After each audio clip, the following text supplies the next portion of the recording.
Well, good morning to the few of us that are healthy enough to be here. Yay! Bless. It is a celebration just to be here and be feeling well enough to join in. So let's go ahead and stand and open our service with divine energy. Bear with me, I'm still crackling a little bit, broken here and there.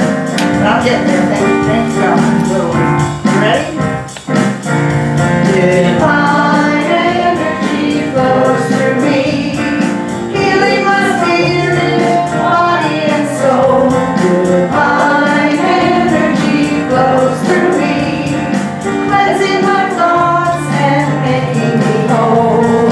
Calm and quiet, strong and clear, God's voice within me knows no fear. Divine energy flows through me, healing my spirit, body, and soul.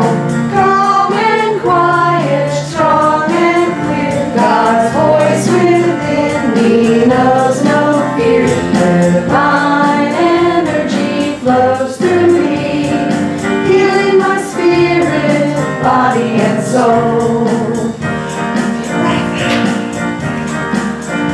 Divine energy flows through me, healing my spirit, body, and soul. Divine energy flows through me, cleansing my thoughts and making me whole.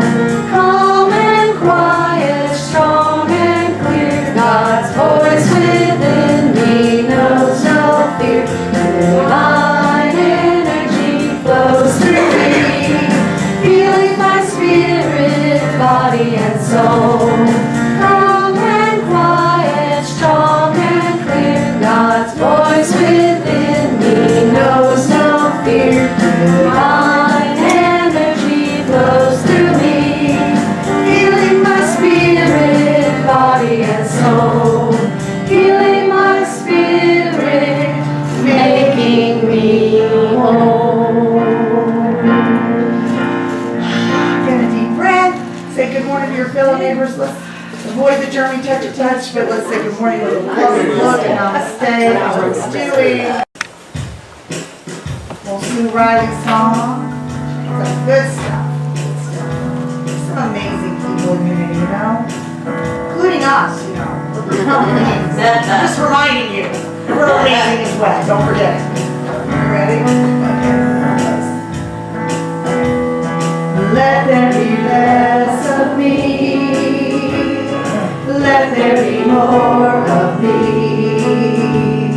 Less of the human, more of the divine. Less that belongs to me, more that is mine. More of God's nature, and less that is mine. Order and harmony now are in place.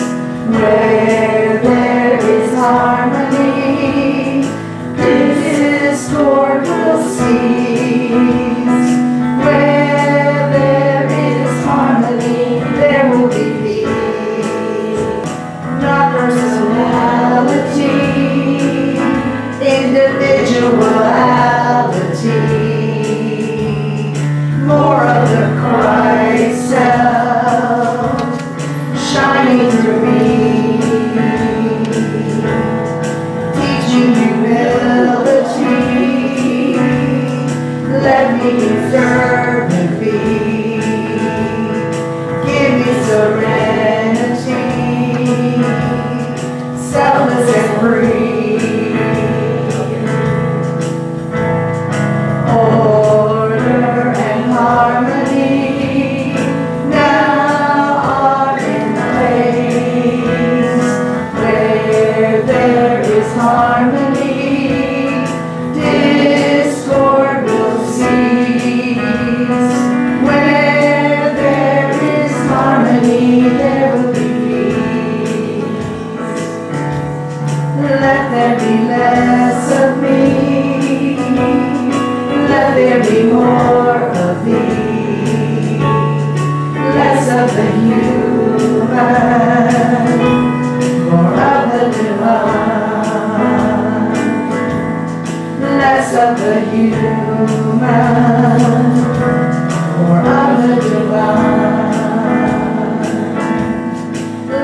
of the human, more of the divine. One more time singing that message. Less of the human, more of the divine.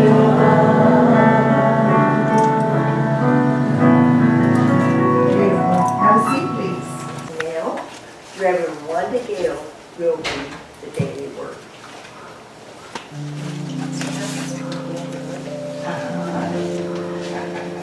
I rely on the guidance of Spirit to lead me through necessary changes. I have learned through experience that change is an essential element of my spiritual journey. I have also learned that I have within me all the guidance I need to make the choices that will most effectively move me forward. Change is simply the consequence of choice. I do not need to resist it, nor do I need to seek it out forcefully. I relax and trust the guidance of Spirit within to show me the changes that are mine to make, and to lead me away from the changes that are not needed on my path. If former negative ways of thinking reappear, I turn within to step forward boldly in faith.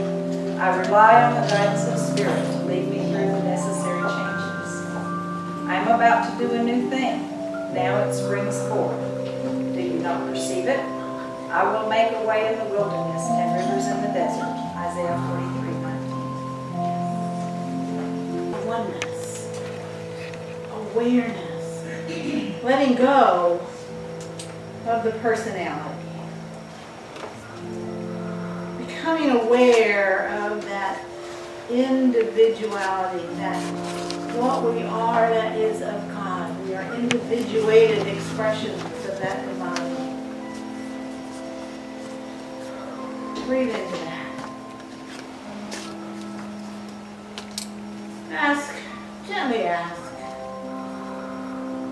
that personality, consciousness to relax, to let go. Yes, it is important to us and we love it. And in this moment, we are ready to allow that divine essence to be in our awareness, to permeate the personality.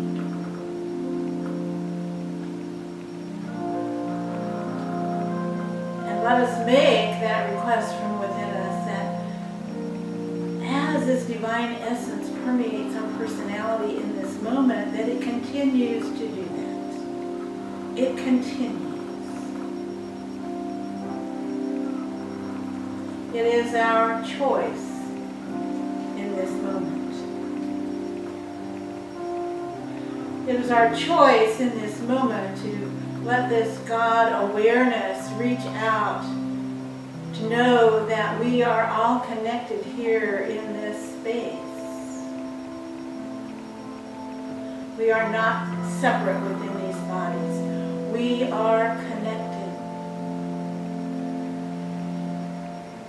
Breathe into that. Here in this space, and allow this space to expand. We are one in the space of our family and friends. Hold them. Hold them. This God awareness that is the truth of who they are. Just know that. Breathe into that. We are one in this space, our community. All the people that are here in this that we call our home place, our home city, our home county, our home state, our home country, our home planet, our home universe, and beyond where our imagination can take us. We are one. We are one, and we allow that awareness and that power to flow in and through us. Breathe into that. into our oneness. And as you breathe, allow yourself to move into that silent place, that place of light, that place of allness, in the silence of your own heart, your own soul, your own being, in silence.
Allow yourself to come to the edge of the silence, staying in that awareness of oneness, of wholeness, and allow concerns that may be important to you.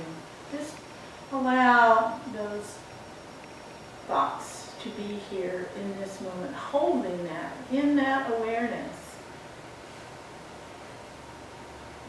Holding this concern, knowing that the power, the divine mind, the light, the peace is in and through all of our concerns, whatever they are.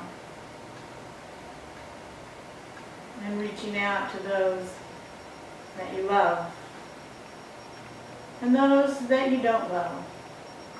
Those that may create anger in the moment, and hold them. Hold them in the awareness of divine love.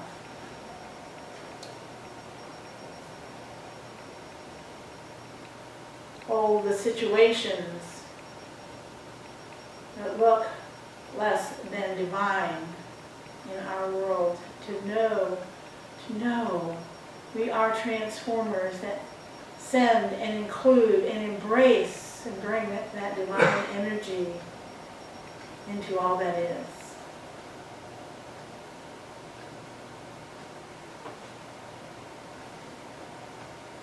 Breathe into that. We are that divine essence. We are that transformer that brings all of this divine power into immediate expression in our experience. And we say thank you that we are growing in our awareness and our ability to allow this to be the truth of who we are, what we are, where we are, and how we are. Thank you, and so it is. Amen.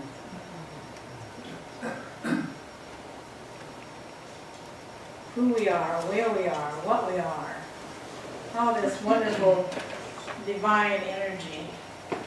And so I don't forget, I tend to do that. Did everybody get one of these? And if you didn't, there are plenty in the back. So we're not going to be using these today, but want you to know, when does Lent begin? On Valentine's Day. You might not want to give up taking chocolates and roses to your dearly beloved.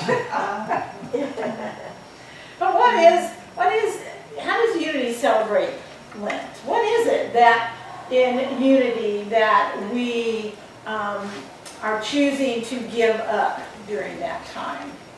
Anybody have some ideas? Well, I read the very beginning and I thought it was really good. Is to repent is to give up or change your way of thinking, to transition. So it's not that you're giving up chocolates, you're giving up your old ways of thinking, to transform and change. I thought that was beautiful. I thought this is Yes. great. Giving up our old ways of thinking, and then every day there is, a writing in there that may give you some ideas. What is going on in me that I'm ready to release. But then, what else is happening this week? This is a very interesting week, and there's probably some things that I'm not even aware of. But then, so if Lent begins on Valentine's Day on Wednesday, what is Tuesday? Mardi Gras. Mardi Gras. Mardi Gras. And where did that come from? Okay, we're going to have to give up all of this stuff. Let's have one last big That's what Mardi Gras is about. Fat Tuesday. Yes, Fat Tuesday comes before Ash Wednesday. So Mardi Gras, Ash Wednesday, Valentine's Day, and anybody knows what Friday is? Good Friday. It's, no, that's not till Chinese New Year. Chinese Year of the dog. New Year, the year of the dog, yes. So there may be other kinds, there's really so many different things that are going on that a lot of times we just have no awareness of what that is. An eclipse on Thursday. An eclipse of the moon? At the lunar. Of the new moon, okay. So, see, all of these things, and each one of us have different ways of looking at that. So one of the things that I wanted to look at is everything happens for a reason. You ever hear that? I see that when something bad happens, somebody will say, everything happens for a reason. Well, I added on to that, or not. Or not. Does everything happen for a reason? And in one of the verses, and I'm going to read it, it'll come up in something I'm going to do. Everything happens for a reason. God intended it for good. God intended it for good. And what does that do? Where is that putting? It's putting God out there. Okay, this is happening. God intended it for good. So we want to be able to shift our thinking in that process. The other thing that happens, and this is a very, very deeply personal one, sometimes things don't happen for a reason, or not. But some of the things that don't happen, and I spent years of my young adult life, 8 to be, that just took me through absolute hell because I wanted something to happen out there, and it was not happening. And I have spent 40 years going, thank you, God. Oh, thank you, God, that it didn't happen. Many of us can look at things. It may have been a big thing, like it was for me. It could be actually small things that we wanted.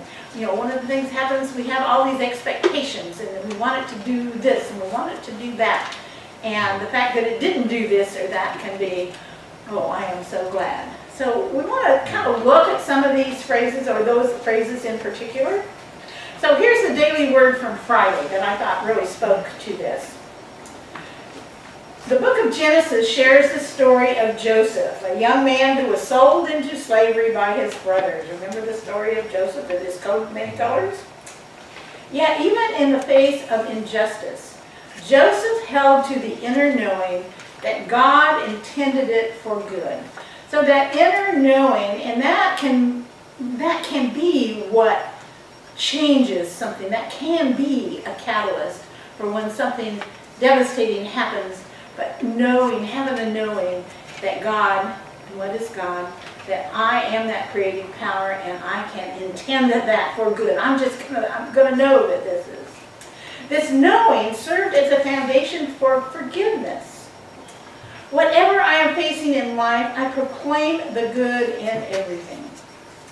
Through my faith, my focus remains and here's the kicker, I think, remains on my spiritual abilities to transform circumstances into opportunities that benefit everyone. So our spiritual abilities to transform circumstances. As my ability to work peaceably through all situations increases, my capacity to let go and forgive is strengthened.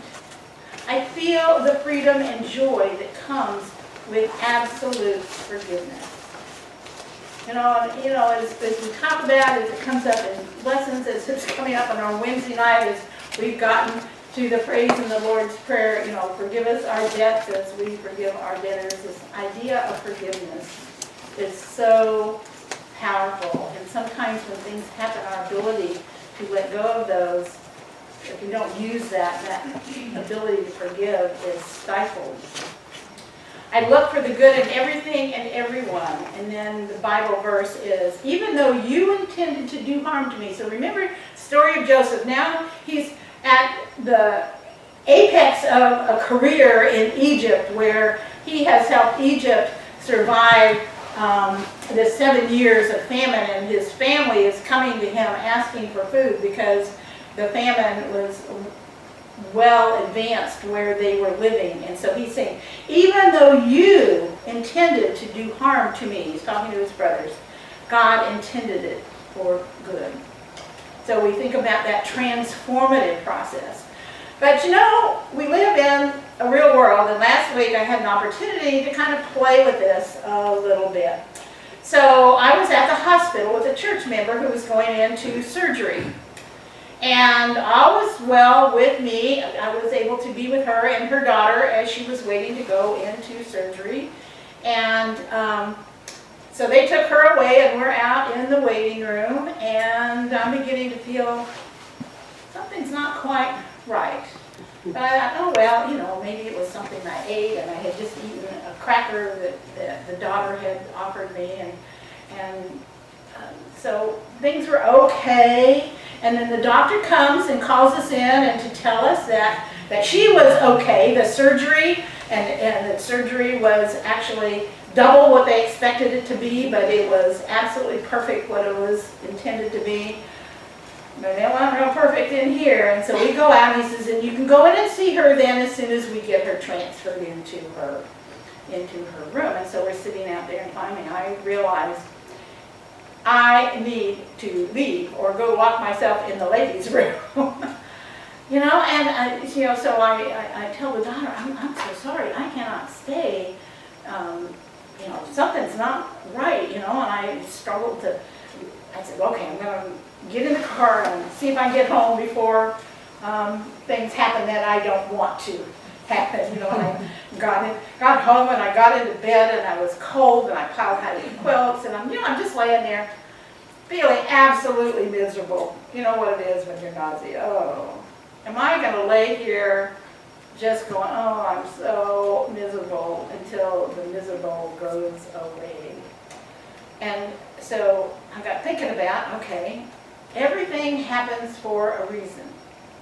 So Divine Mind says, okay, Carol, I'm going to give you something to think about. So let's think about this. Everything happens for a reason or not. So I began thinking about it. And is there a reason? Is there really a reason that I got sick to my stomach? In the middle of doing my ministerial duties was, I'm going, I can't think of it.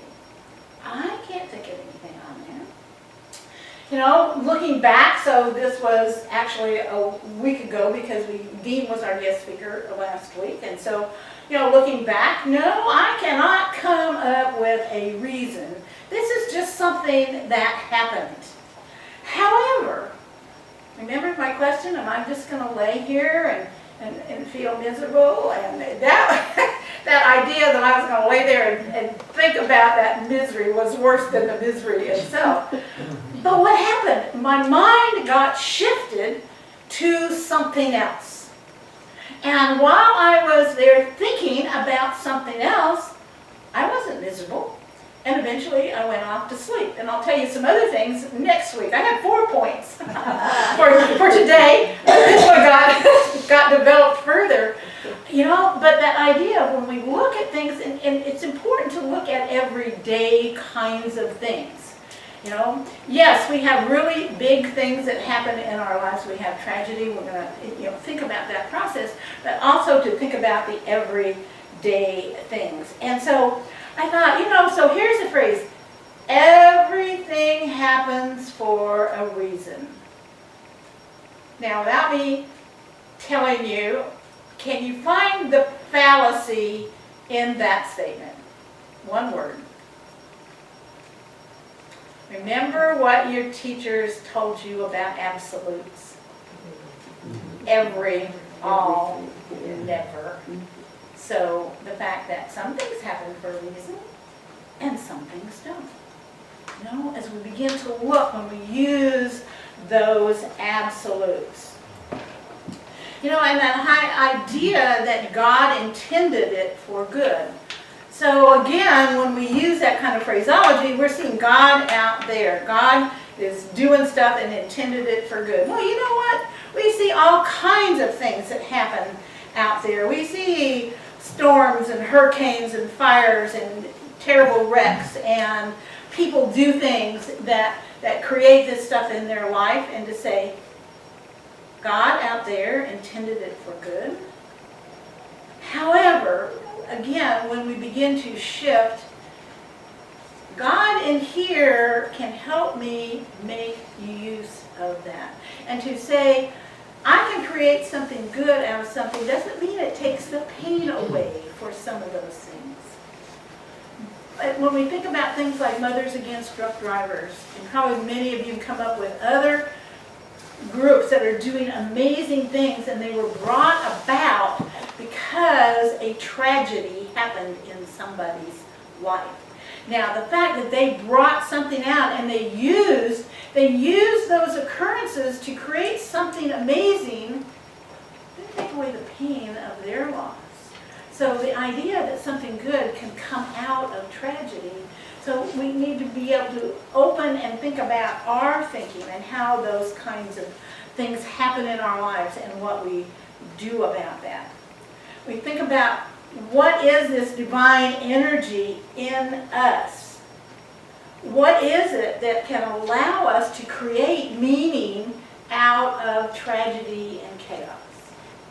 Think about that. Do I have that power? Do I have that transformative process within me? Jesus pointed out that God sends the rain and the sun on both the just and the unjust. Things happen, or sometimes they don't happen.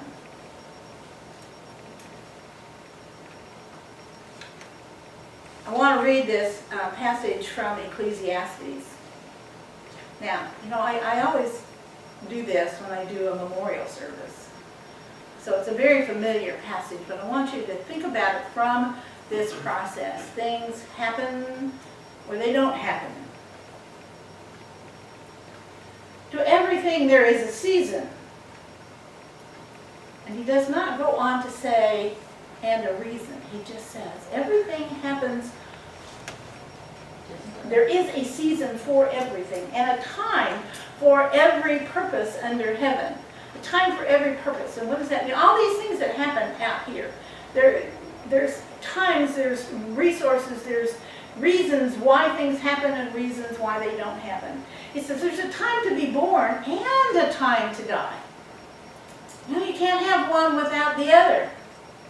A time to plant and a time to pluck up that which is planted. A time to kill and a time to heal. A time to break down and a time to build up. We can look out there and we can see all these things happening in that flow and that process. A time to weep. Yes, it's important that we have stuff in our life that creates that need to be able to weep. And a time to laugh. Time to laugh. And a time to mourn. And notice, weeping and mourning are separated by laughing. We weep for many, many different reasons that are not necessarily about mourning. But he says there's also then a time to dance. A time to cast away stones and a time to gather stones together. a time to embrace and a time to refrain from embracing, a time to get and a time to lose. Or sometimes it's a time to release. I'm really in the middle of that, releasing all this stuff that I got over time. A time to keep and a time to cast away. A time to rend and a time to sow. A time to keep silence and a time to speak. And given our situation, what's going on in our world at this moment, but what's going on in our world at this moment has gone on over time anyway. There's times just to keep your mouth shut, but there's other times when it's important that you speak up and say, this is my truth, this is my understanding. A time to love and a time to hate, a time of war and a time of peace. He hath made everything beautiful in his time. And so can we look out there? It may not be a beautiful experience for me, but can I open my heart and say what's going on in the universe, in the big picture, is beautiful. So a time, yes, a time, but not always a reason. Stuff happens. Stuff happens. We can all look out there. Stuff happens. What you do with that is up to you. So how you understand that divine that's within you, that gives you the resources to shift and transmute and transform, that's up to you. That's up to each of us as an individual to help us to find that. And when we look out there for reasons, one of the things that comes up quite often in many stories is it is the tragedy that allowed the person to make the breakthrough into that power and joy and light that is within them. Does it require tragedy? I mean, it's not set up in the universe that you got to hit rock bottom before you do something about it, but many of us as human beings do that. And how many of us have looked back and said, no, I don't ever want to go through that again, but I am so grateful that that happened, that allowed me to come into a different awareness. So again, thinking about how things, why things happen. And I want to, mainly this is going to be closing, but it's going to be a fairly long closing because I'm going to use another poem by Rebecca Oxford. I'm so pleased that, so this was a new poem that she was writing, and she sent it to me and she sent it to some other people, and while she was still in the process of working on it. So got to see several different iterations of the process. But as I was reading it, and of course paying more attention to it, I wasn't just reading a poem, I was, she was asking, what do you think? What is this? And what do you think of how I've changed? And so I was really focusing on it. At the same time, I was thinking about this talk this morning, and I felt like that it really speaks in a very poetic way of this process of transformation. And she used the poem by, and I wrote out Rumi's whole name, so Mevlana Jalaluddin Rumi. So Rumi, this wonderful Muslim mystic who is becoming one of the most popular poets, and I think because he speaks so much from his heart. So here's the poem as Rumi wrote it. Out beyond the ideas of wrongdoing and right doing, there is a field. I'll meet you there. When the soul lies down in that grass, the world is too full to talk about ideas, language, even the phrase, each other doesn't make any sense. So Rebecca is using this as her springboard. And she titled the poem, On the Field of Peace. Some of my personal stories cocoon me with their warmth. Others, with fierce angles and dank colors, are broken cymbals jangling in the night. They slice my heart and judge me harshly. Bad self-stories make me think, quivering about times when I twisted the truth, left something half done, or wandered in the wrong direction. I choke and gasp.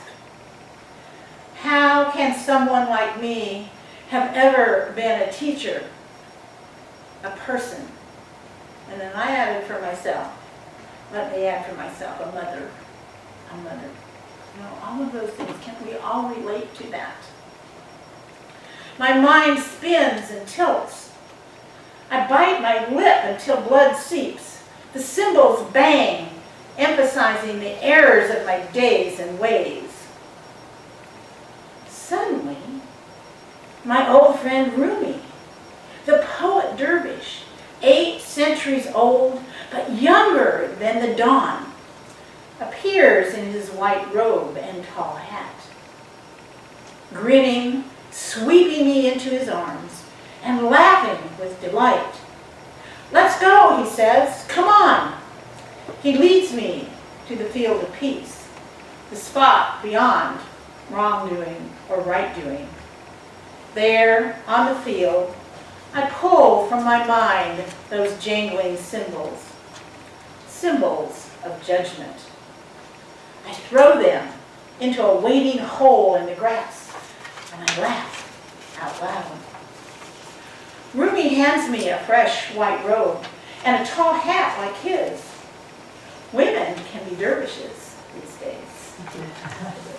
He teaches me to whirl in circles, past tiredness into energy and joy.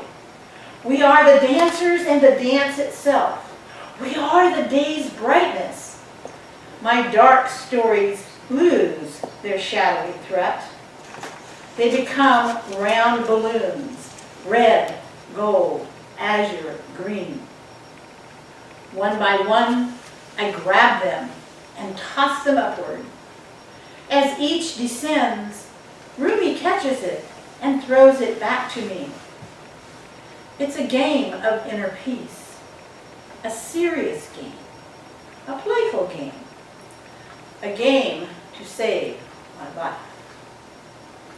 Now my old stories, earlier changed from scary symbols to brightly tossed balloons, transform once again. They are now dancers in white, swirling with Rumi and me on the field. Out here on the field of peace, Rumi and I and my stories are one. We are whirling dancers. We are the dance itself. We are daylight shining on the dance. We are the field of peace. We are the grace, embracing the field and the whole world. Rumi, my stories, and I. Our ages are one, named eternity. Our genders are one, named beauty. Our beings are one, named delight. Our peace is one, named whole. So my question for you is, are you willing to create your own understanding and reasons for what happens in your life?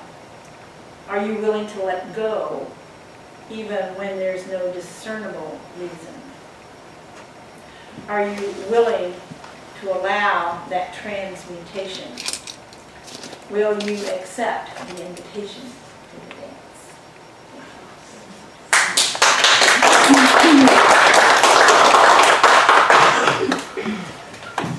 I love that when you accept the invitation to the Accept the invitation. Yes. Well, we're going to go ahead and stand up and we're going to sing another song and then we're going to be delighted by the presence of our friend Wanda Gail. So we're going to sit.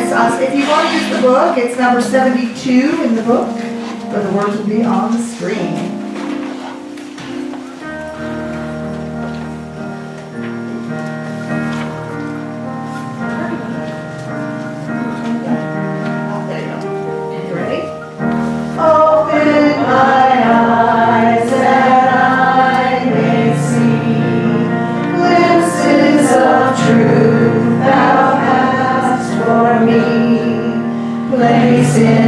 hands the wonderful key that shall unclasp and set me free.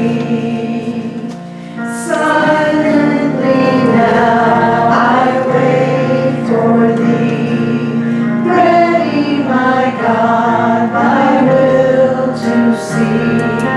Open my eyes, illumine me, Spirit divine. Verse 2.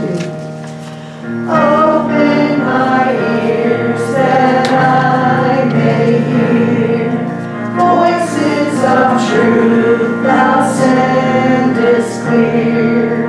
And while the waves fall on my ear, everything false will disappear. Silently now I wait for thee, ready, my God, thy will to see. Open my ears, illumine me, Spirit divine. Verse 30. Open my mouth and let me bear gladly the warm truth everywhere. Open my heart and let me prepare love with thy children thus to share. Silently now I wait for thee, ready, my God, thy will to see. Open my heart, illumine me, Spirit divine. You may have a seat, and we're going to have Wanda Gail come up and delight us with a beautiful song, The Greatest Love. And after I sing 3 verses, we're Greatest going to invite you to sing the loving part with us again. Yes, we're going to sing, she's going to sing the knowing and loving and serving you, and then you guys will join. It's just that one word. We're going to sing loving you. Because it's Oh, Valentine's. and it's 241 in the songbook if you want to follow there, but join in on the 4th verse. The greatest thing in all my life is knowing you. The greatest thing in all my life is knowing you. I want to know you more. I want to know you.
The greatest thing